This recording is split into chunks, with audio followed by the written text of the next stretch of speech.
Hello and welcome back. This is video number 7. Let's talk about custom audiences. Now, when I showed you the visual mind map of how everything works and the different scenarios, we talked about custom audiences being an ad targeting option that lets you find people who either took an action or either didn't take the action that you wanted.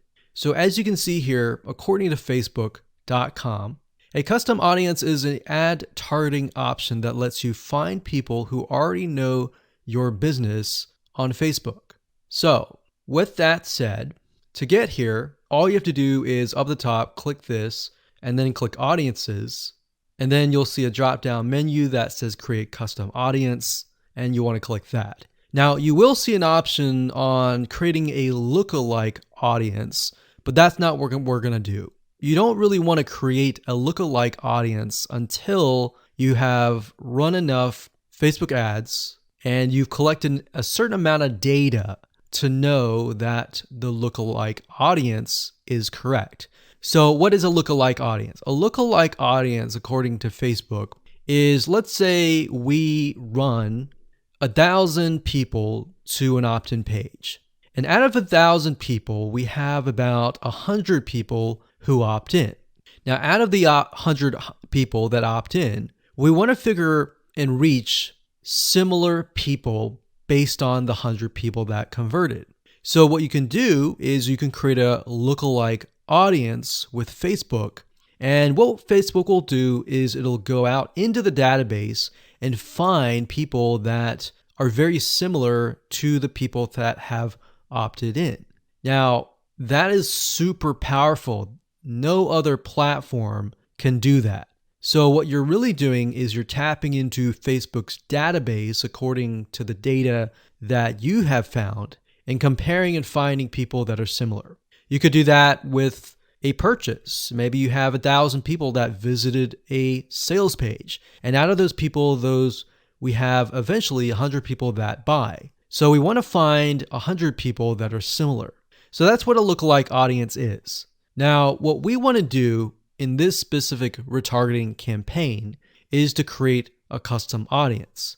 So these are the different custom audiences that you can create. Now, I'm not going to talk about how to create one just yet. We'll talk more about that in the next video. But as you can see here, as far as custom audiences go, you can find, let's say, for example, an email list of your customers or your subscribers and upload them here. And then you can retarget them. So maybe somebody opted in for a freebie. You could upload that here and you can retarget them and try to get them to purchase a product that might be similar to what they signed up for. So even though they fulfill the action of signing up and giving you their email address, you can still retarget them. They're still potential buyers. Website traffic, you can create a custom audience based upon people who visit your website. So we could say anybody who visits our opt-in page or anybody who visits our blog posts, we want to retarget them. It doesn't have to be that. It can be people who opted in and who saw the next page. Or maybe they clicked a button and they saw a next page. It doesn't matter what page it is. You can do any page that you want. As long as the Facebook pixel is on it, you can track it, you can create a custom audience. Now, app activity is something that most of you will likely not use. You can create a list of people who launched your app or your game or took a specific action. Offline activity, you can create a list of people who interacted with your business, your in-store business by phone, by offline channels, and all that. For engagement, you can create a list of people who engage with your content on Facebook or Instagram. Now, most of you are going to use the customer file or the website traffic. Very, very few people actually use the app activity or the offline activity unless you have a local business. So one of these two, most likely you're going to start out like this if you don't have a list. So you'll start here. So now that you understand the different types of custom audiences that you can create, without overwhelming you, let's move on to the next video and we'll talk about how to create the custom audiences correctly. So, one of the biggest problems any online business owner will face is making the first sale with a new prospective customer. Statistics show that in general, only 2% of prospects convert. Now, the other 98% leave and may never come back to your website.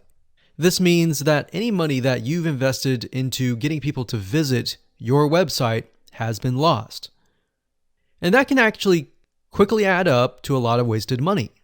Now, if we take a closer look at these statistics, the big question becomes, why do online shoppers leave without paying or taking some sort of action? Now, although there are maybe hundreds of reasons why a potential customer may not take action or make a purchase, these 5 are some of the most common. Number 1, they are presented with unexpected costs or they can't afford it. Number 2, they thought the price was just too expensive. Number 3, they found a better price elsewhere. Or number 4, they decided against buying.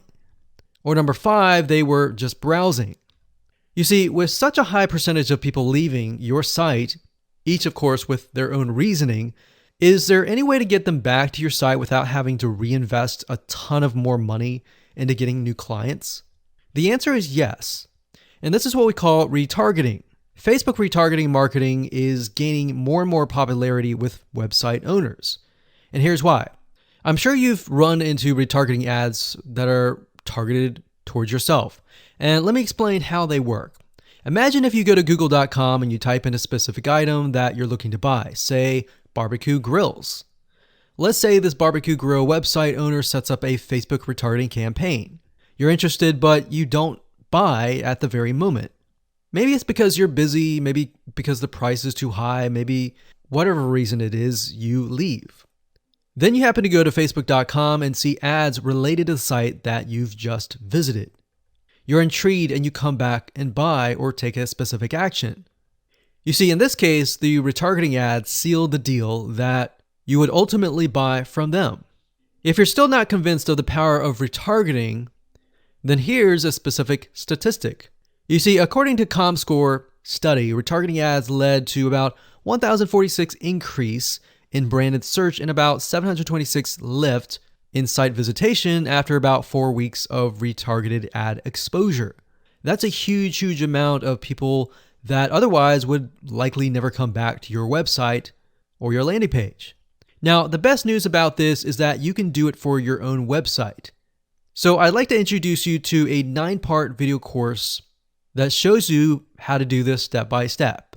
So in other words, while 2% of your prospects may convert after viewing the website initially, the other 98% who may leave may never come back. So this video course is all about how to professionally use Facebook retargeting marketing to bring back about 98% and convert window shoppers into buyers. So I'm going to show you how to properly set this up and use the power of retargeting on the facebook.com platform. Now, here's a quick overview of what's inside this video course. Video number 1 is the introduction. We'll give you a quick overview of the course. We'll talk about how to get in the right mindset so that you start off strong. And then we talk about what tools and what things you'll need to have in hand to get started. Video number 2 is a visual mind map of the Facebook retargeting process. Before we jump in and show you how to set things up step by step, it's really good to get a bird's eye view or a general view of everything at once. So this is what this video covers. Video number 3, we'll talk about the visual mind map of real life scenarios. By giving you some real life scenarios or real life examples, what this does is it enables your mind to start moving, start jogging with ideas so that you can pick and choose which one you want to go with and that you begin to understand the whole process of Facebook retargeting. Number 4, we'll talk about the Facebook pixel, what it is, why it's important, and how you can use it. Video number 5, we'll talk about adding the pixel to your website, whether you're using WordPress or ClickFunnels, Lead Pages, or any other landing page builder. Video number 6, we'll talk about pixel variables and settings, otherwise known as standard events. Video number 7, we'll talk about custom audiences, and of course, how to create custom audiences in video number 8. And of course, last but not least, video number 9, we'll talk about retargeting campaign setup. So we're going to take everything that you've learned up until this point and set up a campaign to show you how to implement and embed the custom audiences within that retargeting campaign. So if you're interested in how to create your own highly successful Facebook retargeting campaign, with that said, everything you need to know is right here inside this video course.